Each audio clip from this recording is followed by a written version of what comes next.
नमस्कार बंधुरा तृष्णास रेसिपिते आपनादेर सबाइके स्वागत। आज आमी आपनादेर साथे शेयर करब आलू बेगुन दिए इलिश माछेर झोल। এই রেসিপিটা কিন্তু খুব সহজে এবং খুব কম সময়ে কিন্তু তৈরি হয়ে যায়। গরম ভাতের সাথে কিন্তু ইলিশের এই রেসিপিটা অসাধারণ লাগে। আসুন বন্ধুরা রেসিপিটা দেখে নেওয়া যাক। এখানে আমি ইলিশ মাছ খুব ভালো করে ধুয়ে পরিষ্কার করে নিয়েছি। এখন এখানে দিয়ে দিচ্ছি পরিমাণ মতো নুন আর দিয়ে দিচ্ছি 1 চামচ হলুদ গুঁড়ো। এখন নুন আর হলুদ গুঁড়ো ভালো করে মাছের মধ্যে মাখিয়ে নেব। সবগুলো মাছে আমি নুন আর হলুদ গুঁড়ো মাখিয়ে নিয়েছি।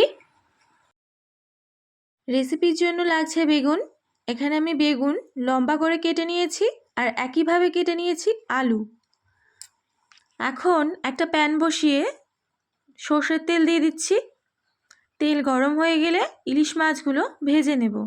এক এক করে মাছগুলো তেলের মধ্যে দিয়ে দিচ্ছি। এখানে মাছ খুব বেশি ভাজার দরকার নেই, এক পিঠ হালকা ভাজা হলেই অপর পিঠটা উল্টে দিতে হবে। এখানে আমার মাছ দু পিঠে ভাজা হয়ে গেছে। আমি এখন মাছ তুলে নিচ্ছি। সবগুলো মাছ আমি একইভাবে ভেজে তুলে নিয়েছি।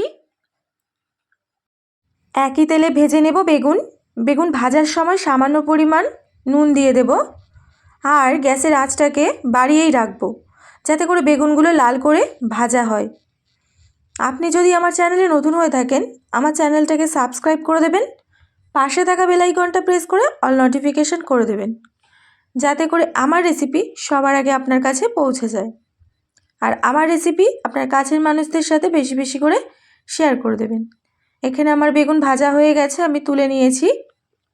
এখন দিয়ে দিয়েছি 1 চামচ কালো জিরে আর 4টে চেরা কাঁচা লঙ্কা আর দিয়ে দিচ্ছি কেটে রাখা আলু।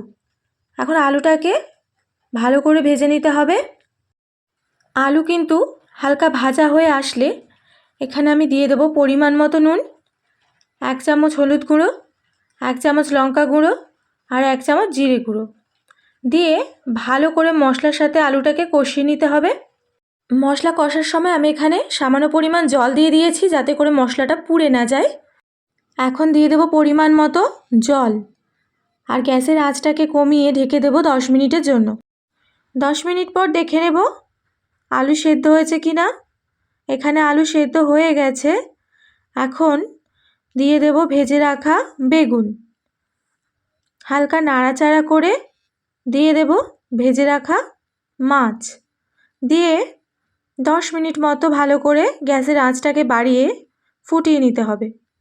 তাহলেই এখানে রান্নাটা কমপ্লিট হয়ে যাবে। এই রেসিপিটা কেমন লাগলো আমাকে কমেন্ট করে জানাতে পারেন আর ভালো লাগলে অবশ্যই একটা লাইক করে দেবেন। আপনারা যারা আমার চ্যানেলটাকে সাবস্ক্রাইব করে আমার পাশে আছেন তাদেরকে অনেক অনেক ধন্যবাদ জানাই। শেষ পর্যন্ত রেসিপিটা দেখার জন্য অসংখ্য ধন্যবাদ। সবাই খুব ভালো থাকবেন।